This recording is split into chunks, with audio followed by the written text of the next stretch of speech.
Okay, so I am at an AI conference, Okay. but I'm doing the quick report before I head to the airport on my flight. But there were obviously with artificial intelligence there is so much going on. I'm at a conference in Cleveland called MAICON that is specifically for marketers and AI. Okay.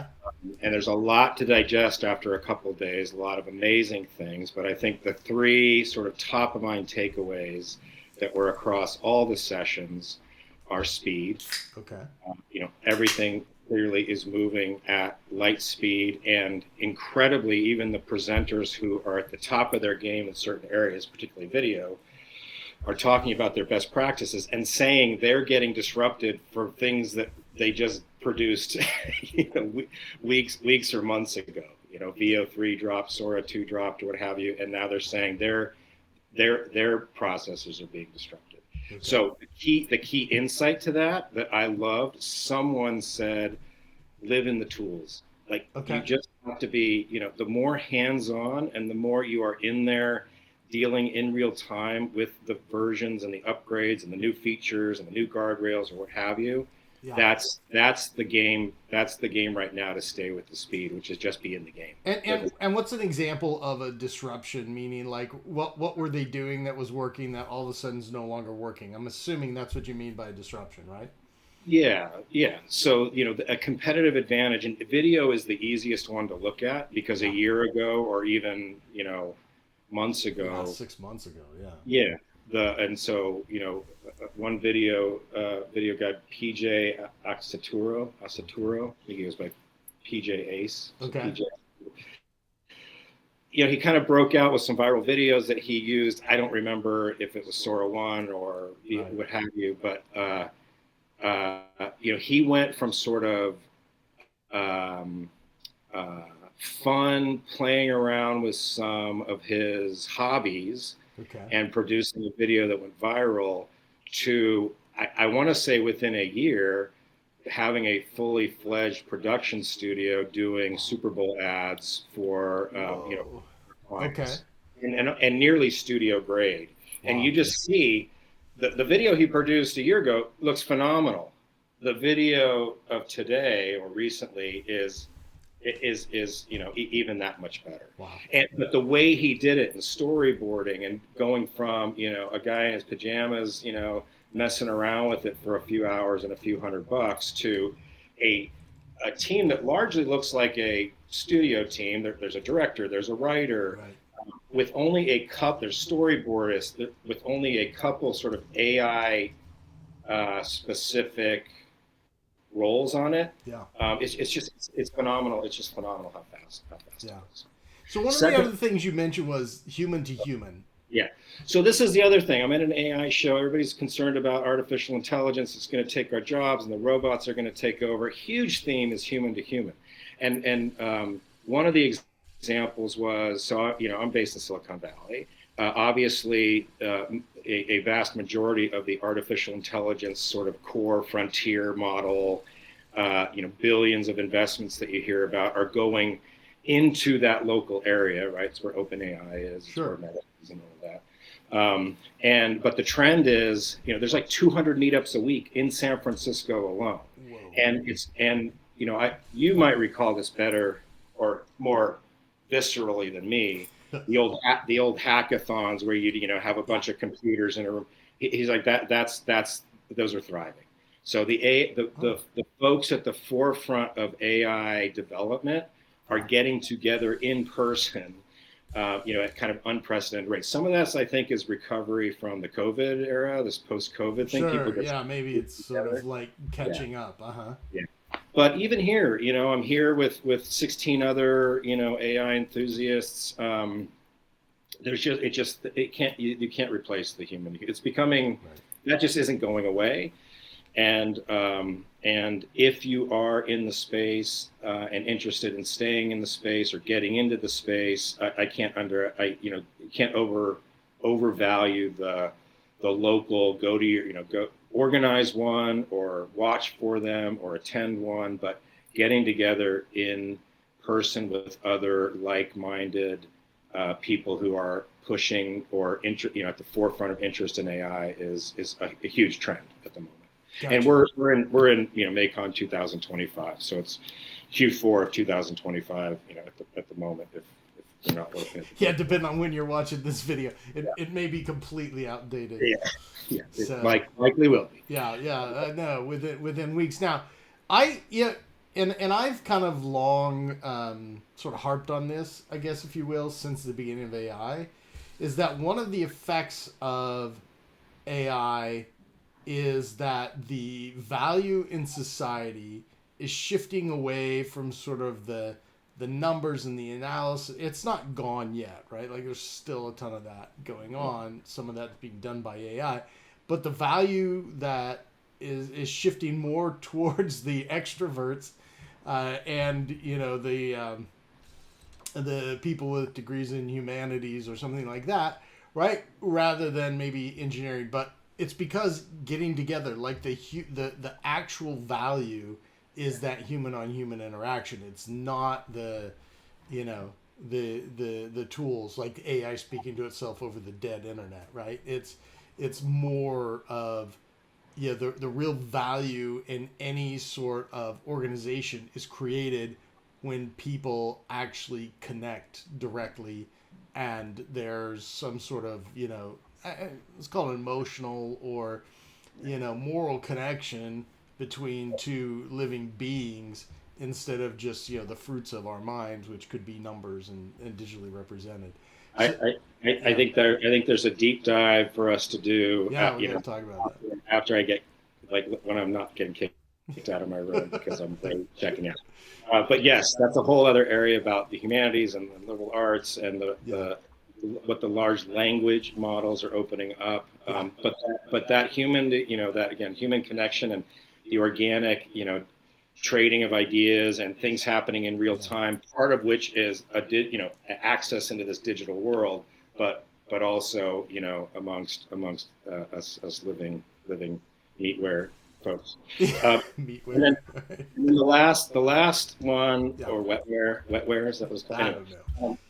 That's what they called it in what's his name, iRobot, right? Is that right? The Bridget Monahan, I don't know, whatever her name is, the actress who was the very stiff woman working for the robot company, referred to her expertise as something like hardware to wetware interface or something like that. I love it. Total sci-fi stuff.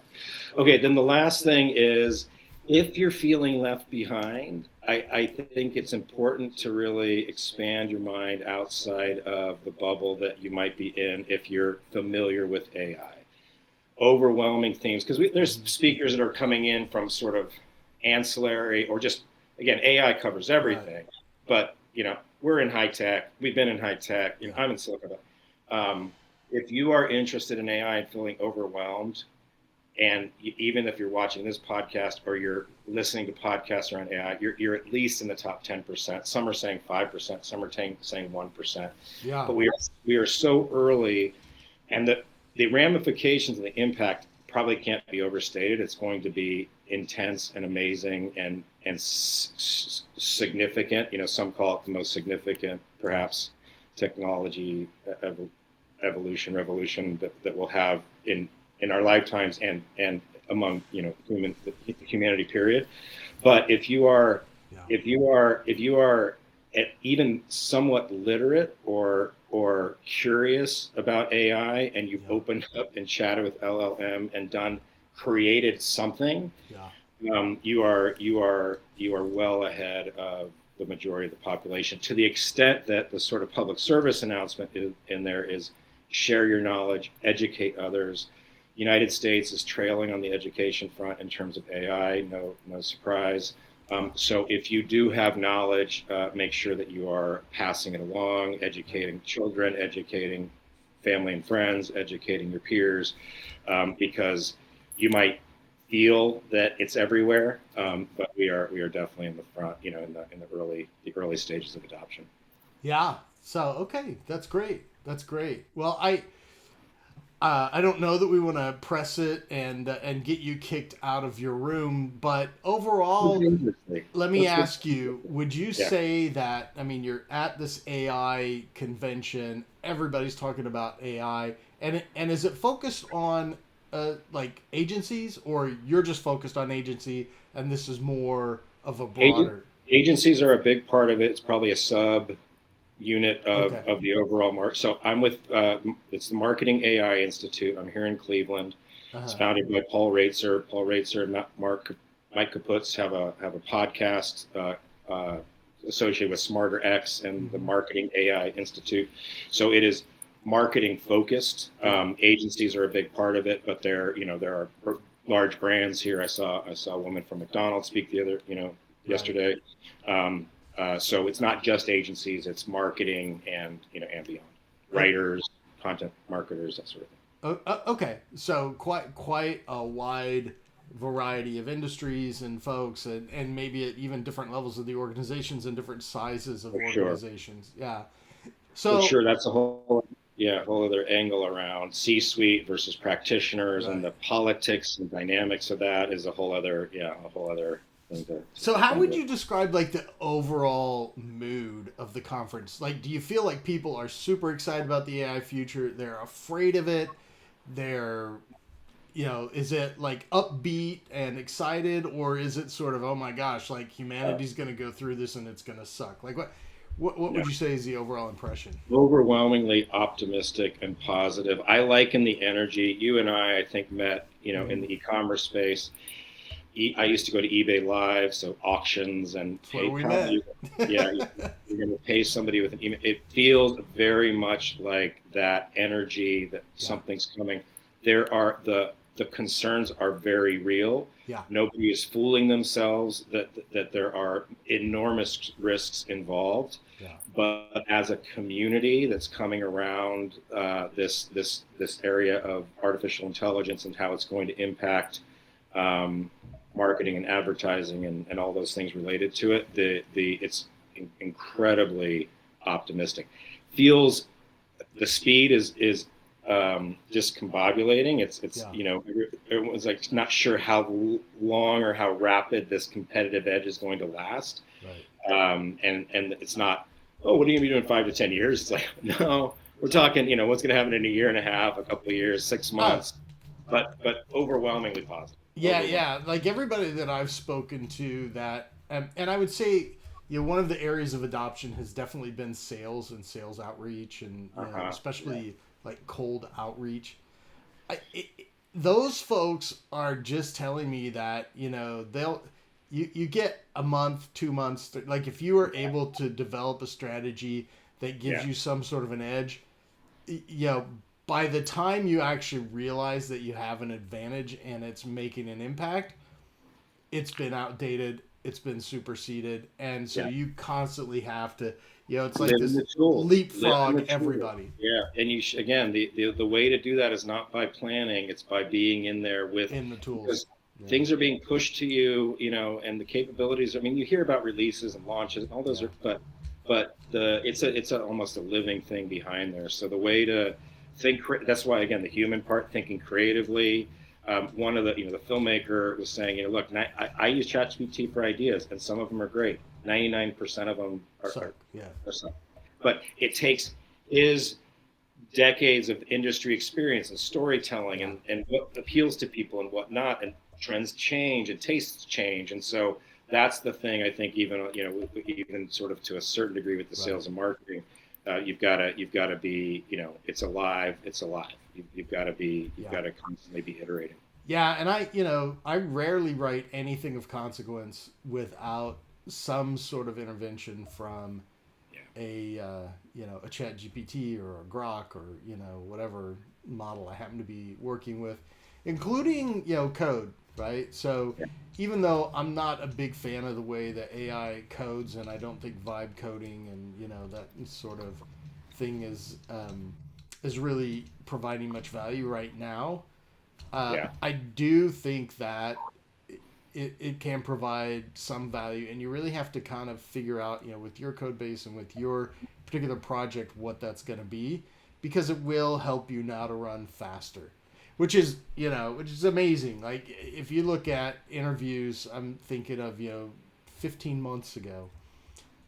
You'll have people who are very well known in the AI space and who are very attuned to things, like Lex Friedman and Jan LeCun and others, saying that, and even like the guys that developed Cursor, etc. Mm-hmm. Yeah, they were saying that this is maybe better than like not having AI helping you write your code, and that was 15 months ago. Like it was like, oh, it's maybe a 1% difference. There was a